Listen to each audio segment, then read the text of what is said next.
Hello, everyone, and thank you so much for joining me, my loves. My name is RE.allyTea, where I'm here to bring the tea and the TV. All right, this is my first video, and I have my notes right here. So if you guys see me kind of looking down and stuff, don't mind me. But let's get straight into this review of Baddies Caribbean, episode 3. I'm going to do the other ones, but yeah. So we start off exactly where we left off with Sapphire versus Bianca. Now, this is my thing with Sapphire and Bianca. I'm so disgusted by what they're doing. Like it is the most detestable thing to spit at someone. Like, I have no idea how they aren't even shutting that down immediately. And Bianca is doing this on a number of shows. She's on that other show on Now That's TV, spitting on people as well. It's like, please get this girl back to like I understand if you don't like somebody, but there's no reason to be that disrespectful and spit on a person. Sapphire was working her, okay? Bianca is right about Sapphire moving weird last season, and I completely understand. As a friend, you want to take up for your friend and protect your friend, especially Mariah Lynn's size. Like, Mariah Lynn is fun size. She's she's a little thing, and like, I just wouldn't understand why somebody would want to fight somebody of that size. Like, I don't know, I don't really believe that if you have different, like, if you're in a different weight class, I really don't feel as though like you should be fighting somebody. Like, I feel as though that I can get you with my words before I can get you with my fist. Like, I'm gonna make it hurt in your heart, okay? I don't need to put my hands on you, but you're gonna feel it in that heart, okay? And honestly, I don't know why after they fought, she threw it in the toilet and was flushing it. Like, I'm sorry, how deplorable is that? Like, how nasty is that? And I get it, this is Baddies, you want to do shock value and stuff, but let's like showcase a little bit more of your personality, because you're looking like a professional lapdog, Bianca. Like, that girl did, like, Mariah Lynn didn't even tell you anything and you're ready to go sick them. Like, sit down, Bianca. We need to see more of your personality, because constantly when we see you on reality TV shows, whether that's VH1, whether that's Now That's TV or Zeus, you don't ever seem to let your personality shine through. You always seem to be this messy, dramatic person who is just, it's like you're a little chihuahua, just. And I don't even know why Tasiki thought she could even salvage that wig. Like, props to her for getting up in there and trying to save Sapphire's wig and trying to just be a good person. But honestly, I was absolutely disgusted when Bianca said that she pissed on it. I 1,000,000% believe that she did. 1,000,000% with her nasty, trifling self. Like, she really sat there, hunched over on the toilet with a curly wig between her legs and pissed on it. And Tasiki, yeah, and you saw how she was being all nice with Tasiki and stuff. It's the toilet. Tasiki, stop, bitch. She didn't want to be weird with Tasiki. And I also do feel like Sapphire is giving like this big bravado act. Like, even like the scene with her where she was trying to break up Jayla or get between Jayla and Biggie. It's like, why are you going between Jayla? Like no, it's good. Like, you weren't even doing that with Suki last season. You weren't having no bravado. You didn't have your chest up to Rolly. You didn't have your chest up to E.T. You only had your chest up to small little Mariah Lynn. And now you think that this season you're supposed to have your redemption arc. You're supposed to be going to do all these things and proving to the public, like, hey, I'm not this punk. Don't be weird and try to be a bravado macho woman. Like, just be your pretty self. Like, you're an absolutely gorgeous woman. Gorgeous woman down, But we don't want to see like a house of bullies. Like, this is not what we're here for. We're here to see, pretty girls have fun, showcase themselves, and enjoy their time. And that's why, to me, like the Bad Girls Club formula worked so well, because it was a motley crew of people. It was not just one aesthetic. Like, it's not just it's not just a whole bunch of baddies. You had the alternative girls, you had the rock star girls, you had the suburban black girls, you had the you had the Italians from New York. Like, you just had a motley crew of people, and it created such a great amalgamation of scenes. Like, that's why Bad Girls Club was so electric. But here you got everybody trying to be the HBIC, trying to be the head bitch in charge, and it's like, we don't need a whole bunch of head bitches in charge. We need some fun girls. We need some cool chicks. We need some girls who really have a mouth on them, because I really think that we need to get more than just violence. We need to get more than just fighting. Like, I need to see girls every time just read each other down, Like, that's how it was in the Bad Girls Club. Like, they didn't always get into altercations, but for sure they were going to get into a reading match, okay? And they were going to go back and forth, blow for blow, and that's what it was. And that's what I really loved about the Bad Girls Club formula. Aubrey's commentary has me dying every single time.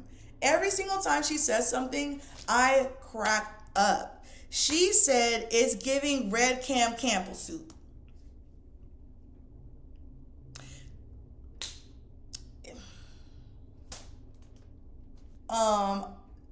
Somebody calls, I don't know if it was Sapphire or Jayla, but somebody calls Mariah Lynn down to go talk to everybody. And let me tell you something. Mariah Lynn is much better than me. I feel as though that she allows a lot of things to happen to her because she is absolutely benefiting on the publicity of Baddies. So she doesn't mind being, not the butt of a joke, but having people joke at her expense. Like, you're not going to calm me down like I'm some child and try to, relegate things. Like, this is not me and my brother fighting or my sisters fighting. Like, you're not going, like, Jayla called Mariah Lynn down, and she wanted to understand more of the situation. And Jayla felt as though that she should have controlled her. She said one phrase to her, and honestly, with me, I would have just walked off. Like, girl, you're not going to talk to me like that, Jayla. Like, Jayla, nobody can control somebody, okay? Like, honestly, what's really crazy is the way y'all think Scotty is a lapdog, it's actually Jayla. However, though, Jayla has absolutely redeemed herself in many ways during this episode, but we're going to get into that part a little bit later. Right now, during this whole time, in the other two previous episodes, which I still plan on reviewing, I feel as though doing Natalie's dirty bidding. Like, Jayla seems to try to take on this role as the assistant EP, because we all know that, Natalie Scott Young, Natalie O'Neill, the super producer, and Jayla are best friends. They've been friends for years and years and years. But Jayla this season just doesn't seem to be acting like herself. Like, I don't know. Like, I feel as though, like, she really is trying to, like, not prove herself, but really showcase that she is the HBIC. And I don't feel that way. Like, I love Jayla. I love Jayla down. Like, love her down. But this Jayla 2.0 is just not really, like, relatable, But, like I said, she's going to have some redemption later on in this episode that we will get into. All right, so now we get to the replacements coming in, and I'm kind of confused. Like, are they replacements or are they castmates? Because why would you bring replacements? Why would you bring replacements? Just bring the original cast that's supposed to be there, and the replacements should be coming in as, like, one by one in a session, right? Like, that's the really confusing part. But, okay, it's like there's a bajillion girls on this cast this season. Dear Lord.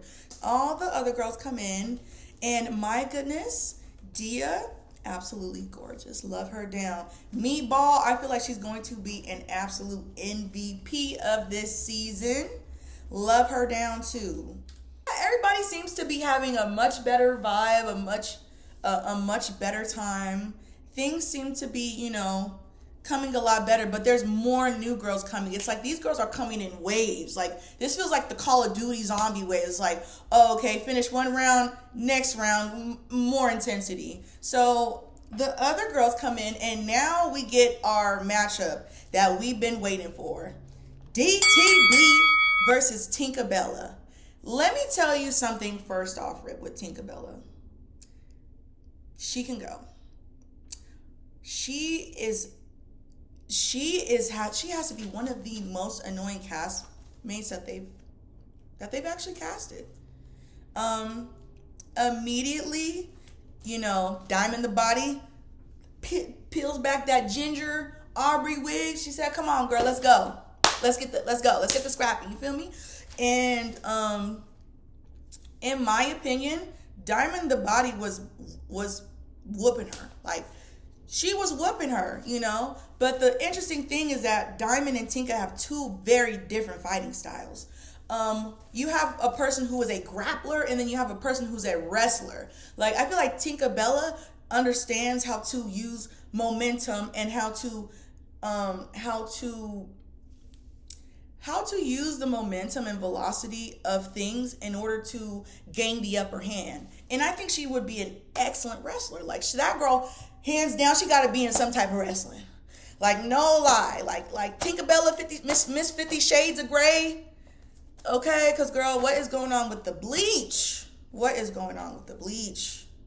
But Miss 50 Shades of Grey, she's strong, okay? I'm not gonna even lie. That's why I like her and Diamond the Body. They're a very good matchup, because DTB on other shows, she whoops girls, right? But most of the time, it's not girls who are her size. It's not girls who can go toe to toe with her, And now it's like two colossals meeting, It's not like a David and Goliath type situation. It's two colossal titans about to go head to head, And it gets pretty freaking crazy.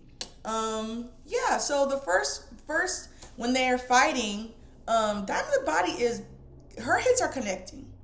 However, Tinkerbella gets the slight upper hand at the end, but I still give that round to Diamond the Body. When she slammed that door open, I felt as though that was a very lucky thing, because, my goodness, was the door not closed? Like, my gosh, like, people could just come in and kick that door down. If that's all that it took to open that door, then okay. So then they go outside, and Diamond the Body is like, no, we're not going to do it on the concrete. And for some reason, people on Twitter seem to think that her not wanting to fight on concrete is being scary. Like, no, it's for health concerns. Like, literally, you do not want to be in a fight and hit your head and have possible head trauma, suffer brain damage. So that's what really confused me. Like, online, I would see people be like, yeah, she's scared to fight on the concrete because the way the girl slammed her. Like, no, she's fell through the door she got lucky and fell through the door.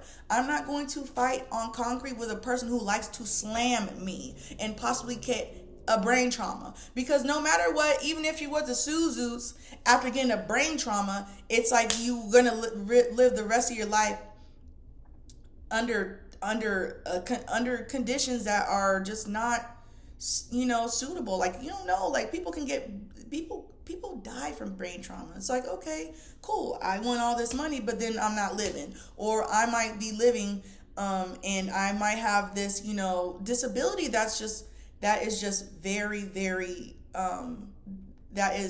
that takes away from her quality of life. So I completely understand, like, not wanting to fight on concrete and stuff too, though. So the second round, I see DTB try to do the DTB lock, you know what I'm saying? That just really wasn't working on Tinkerbella, because, like I said, that bitch is a grappler, okay? Call her Baki, call her whatever you want. That bitch has some fucking anime freaking protagonist level skills of grappling. Like, she needs to go ahead and go do the tuning exams, okay? But DTB tries to put her in a headlock and she couldn't get the good grip, but she was getting punches in, and you could really hear the punches. But at the end, Tinkerbella completely switches the positions, and she gains the upper hand, and she had Diamond the Body, DTB, in a tinker lock, you know? She said sprinkle, sprinkle, okay? She sprinkled a little bit of some hits on there, but it wasn't like, you know, like Tinkerbella was like mangling her. Like, she absolutely did get the upper hand towards the end. I'm gonna just say that one is a tie, you know? I'm gonna just say that one is a tie, you know? But in my opinion, I don't believe Diamond the Body lost to Tinkerbella. And it was really kind of weird at the end. It's like she still wants to fight, you know? And I understand, like, you get tired and stuff and you don't want to fight and keep going. However, if you are doing all these theatrics and shucking and jiving and stuff. Oh, go shuck and jive, I'm gon' shuck and jive, I'm gon' get on down and tap dance, I'm gon' shuck and jive, I'm gon' shuck and jive, I'm gon' get on down and tap dance, I'm gon' shuck and You're just doing theatrics. And that's why I was laughing when Diamond the Body was reading her down. Because literally her face, it is really 3 skin tones. Like, honestly, it's really sad to see the internalized hatred she has towards her skin color. Black women of the entire African diaspora are absolutely beautiful. And it really, really breaks my heart because I'm Ivorian and my mom's from, you know, America. So I'm African American. And I would never, ever want to take away my melanin. It's too precious to me. It's just too beautiful. Like, even now thinking about it, like, it's kind of making me feel a little sad because I just feel like she didn't need to do any of that. She's a beautiful woman. I was looking at previous videos of her and I didn't even know that she was an artist. And I look at videos of her and there's videos of her where she looks darker than me. And I'm like, dude, this is the effects of internalized hatred and also the effects of colonization as well, you know, and it really broke my heart. But seriously though, she looks crazy. She looks like Casper in the face. She has a cool undertone on her face and a warm undertone on her neck and a neutral undertone on her body and a deep undertone on her knuckles. Like, what's going on here, baby? We're playing it's like she just randomly went into a character player, like, you know, when you do your when your man be playing his, like, you know, video games and stuff, and they just do a randomized character. Like, that's literally what she looks like. Gorgeous woman, but just too much. Absolutely too for me. Now, I think, like, you know, I mean, it's too early in the season to really be saying, like, how a person is. This is the first day. You see your op. You're going to be on 10. So I'm gonna give her a pass, but please, Tinkerbella, don't you ever be doing no shuck and jive and get on down and tap dance and shuck and, like, please don't ever in your life do that again, babe. Like, it was embarrassing because you knew security was there. You knew you weren't going to be able to get through. Like, I understand if you were just trying to genuinely annoy Diamond the Body, but, like, you're acting like you snatched her wig off. Like, the girl literally put her wig down, you know? Are you not ashamed of yourself? Are you not embarrassed? This is really embarrassing. And honestly, I'm really loving Diamond the Body on this franchise. All right, and now we're going to talk about Gretchen, okay? I mean, honestly, with a face like that, it is very fitting that her name is Gretchen, because she looks like a freaking witch from an old German folklore. Like, she looks like she looks like Baba Yaga, in my opinion. Like, she doesn't give. But I understand you need an element of chaos in the show. You got to have an agent of chaos to shake things up, you know, and everything like that. And as soon as she walks through the door, she don't even give the girl a chance. She just whoop whoop whoop like do like a battle ox. Like, seriously, that girl, whoo, boom boom boom, and just worked her. And to me, I was like, whoa, like, you know, I was like, whoa. And then it really irritated me, like, Meatball, why? Why did you slip like that, girl? Gretchen called herself swinging on her, which, hey, I understand. if we're fighting, I'm gonna take every opportunity as possible. I'm not gonna wait for you to get up on your foot. Like, I'm not gonna wait for you to get up on your good foot. I'm gonna wait for you, and I'm gonna take advantage of the situation. So I can't even hate on Gretchen for, making meatball. But what I can hate on Gretchen for is her disgusting mouth. Listen here, and let me tell everyone right now, your proximity to blackness does not make you black. No matter how many black BBCs you take, no matter how many hoods you done been in, no matter how many black babies and mixed kids you have, your proximity to blackness does not equate to you being black. So you do not get to do and say and get to act out certain experiences and try to be relatable, Like, what? I don't understand too. Like, why don't other races like reclaim their own slurs? Like, we reclaimed our own thing. Why don't y'all use y'all other things? Because it's like there's like other things like y'all could say. I'm not black. I'm Mexican. I'm an essay, so I'm not gonna say that. It's cool to talk like that. I guess it rhymes with certain. Instead of saying young whatever, I'm gonna say young essay with a guete. I don't have to say the N-word. Shout out to the blacks, man, but I don't talk like that, and I hope they respect that, because I don't hear the blacks saying vato, essay, on everything, right, what I'm saying? Because if they did, I'll be like, what the fuck? But for some reason, they love down using the N-word, and that just blows my mind, I don't even use the N-word a lot like that, and even then, when I'm mad, I don't be like, this, nigga, that, like, it's crazy to me, so crazy to me how she tried to explain, like, when I get mad, I use the N-word. When I get upset, I say the N-word. Like, oh, that makes it, oh, you're fine, you're good.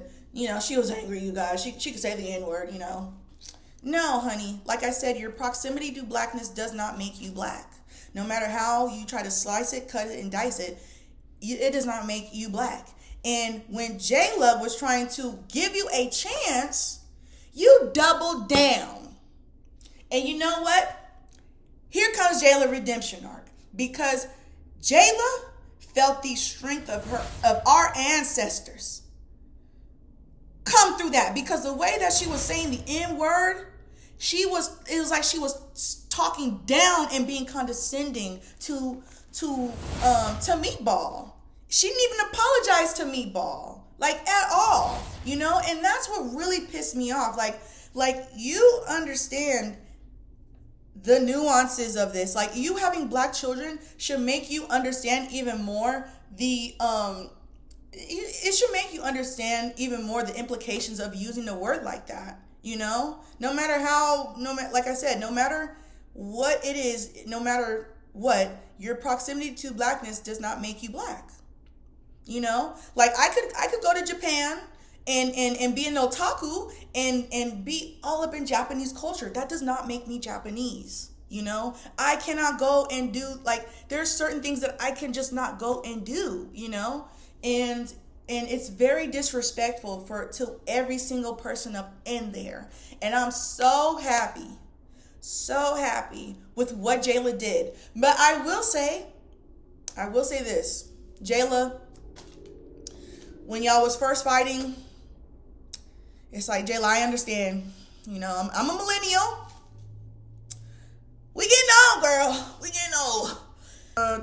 We're not fresh spring chickens anymore. Because I felt like Gretchen was kind of hanging with her a little bit. I was like,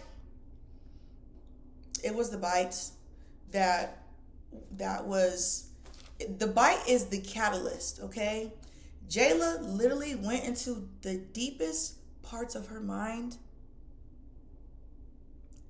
reached down and grabbed that anger out with the uplifting of all of our ancestors. You could see it in her eyes. Jayla was possessed by our ancestors and gave her that ass whooping.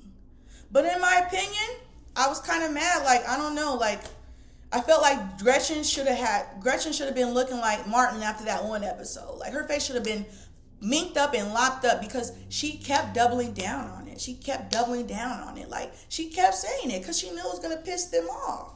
And she knew she was wrong saying it. Like, come on now. Like, that's weird. That's really weird. Like, you have black children, like, you know? And she would not be okay with anybody speaking to her kids like that. I guarantee you. It's the weak links in our community that let people like this think that it's okay. And I don't stand by that neither. And I love Jayla's monologue. It was just funny because, like, when Gretchen said it, it was like, it was like they had a, you know, it's like, it was literally like it was like a scene in The Office. Oh, motherfucker. I mean, even the Claremont twins gasped, which had me cracking up. But genuinely, when she was saying that, I was like I said, Jayla and Gretchen, when they were fighting, Gretchen kind of got Jayla in a good headlock for a moment. And Dia decided, okay. She said, tag me in. And honestly, Dia, you kind of fell flat. Sorry. Love you, girl, but you kind of fell a little flat to me. And we really hate to see it. You know, it felt like the Conquistador won in a sense, because it's like I think she had 4 girls try to get her, and it's like the damage just wasn't enough. Like I said, like, you know, maybe she had an eyelash mission or something, but it's like she needed to. Like, Taseki should have taught her a lesson. All of them girls were on her. And also, too, it kind of bothered me with security. Like, I'm sorry, as security, I'm gonna be like, I'm gonna act like I have, you know, as a security guard, I'd act like I have a little tiny lapse in judgment. Also, P.S., some of them damn zoo security guards are fine. It's like, okay, Rolly, I see what, you know. And then Mariah Lynn talking about you always gotta stay ready. You never know when you could be in the Mile High Club. What do you mean by that? What do you mean? What do you mean? What do you mean? Like I said, them security were good looking, but I'm sorry, baby. I don't be throwing my pussy like that. But kudos to anybody who does. Where's my phone? Y'all got a phone? No, there's no phone. I need to Google something real fast. Google what? Where Puerto Ricans come. I love this kind of stuff. You know, I love understanding cultures. Puerto Ricans are not black. Indigenous Puerto Ricans are what they call Tejanos, right? And Tejanos are the people who were indigenous to Puerto Rico. What happened is the conquistadors came, the Spaniards came and colonized Puerto Rico, which is why you saw, you know, white Puerto Ricans. You know, the indigenous people of Puerto Rico are not black, but they are, you know, indigenous Tejano. Just argue that the Taino bloodline no longer exists. I believe that too, and even mentioned it in my show, Latin History for Morons. So Columbus enslaves all the Tainos until he exterminates them. And that, my lovely morons, is called the Caribbean Holocaust. And that is the end of the Tainos and their time on Earth. But here's the thing. Hola, qué placer, ¿cómo está? Hola. After my show, I got a letter from a woman who said, hold on a minute, she's Taino and very much alive. So I met with some members of her tribe to educate myself. Me alegro mucho que tomaste la invitación para que escuchara la historia real de nuestro pueblo. So, sorry, Scotty. I know you was trying to be 23andMe, Scotty, but baby girl, we do not need you to be trying to, you know, try to give that girl any sort of leeway. Like, seriously, you know, like, Scotty, love you, girl, but please don't do that again. Please, I'm begging you, don't do that again, because we don't care for Gretchen. Like, she can't sit with us. Sorry. Nope, Gretchen cannot sit with us. Jayla ate her up bad, like, you know, ate her up real bad. And yes, I'm so happy. Seriously, she doubled down. She just kept doubling down and doubling down and doubling down, and it's just really blowing my mind. You know, like, I just really blew my mind how she was. It's like, listen here, you are a conquistador, okay? You need to stop it. You are acting like a colonizer, okay? Shoot. Listen here, you're not gonna cosplay as no black woman. That's not what's gonna happen. And that's what really kills me. Like, listen, I understand you might grow up in a certain environment and stuff, but stop trying to cosplay as us. Like, you know you're white. You don't have you have probably the lower end of the melanin production, you know? So please stop. And you know what's funny? Like, when Diamond the Body wanted to keep fighting with Tinkerbella, Like, Diamond the Body forgot that this is not Now That's TV, baby. This is not Now That's TV. They're not going to open it up and let you keep beating on somebody, Diamond, okay? And not saying that you beat on her, but they're not going to open it up like that. You feel me? They're going to keep y'all at a distance so that the drama can continue. Because Now That's TV, I feel as though they like people who son other people. It's like, okay, she's a heavy hitter. Let her keep proving that she's a heavy hitter, you know? And to me, it's like, you know, Diamond the Body, honestly, I really like her on the show. I really, really do. But I felt as though the house was being a little weird to her, you know? Like, I felt as though they were trying to, like, minimize her anger and, like, kind of laugh in her face because of the dumb shucking and jiving that Tinkerbella was doing. Like, you know, crawling on the ground and doing all that stuff, putting the wig on Meatball. Like, she did not take that. Like, Meatball took that. Like, you did not take that wig off of her. Like, seriously, you did not take that wig off of that girl. She took it off herself. And honestly, I would be pissed off if I was Meatball. Don't you ever put no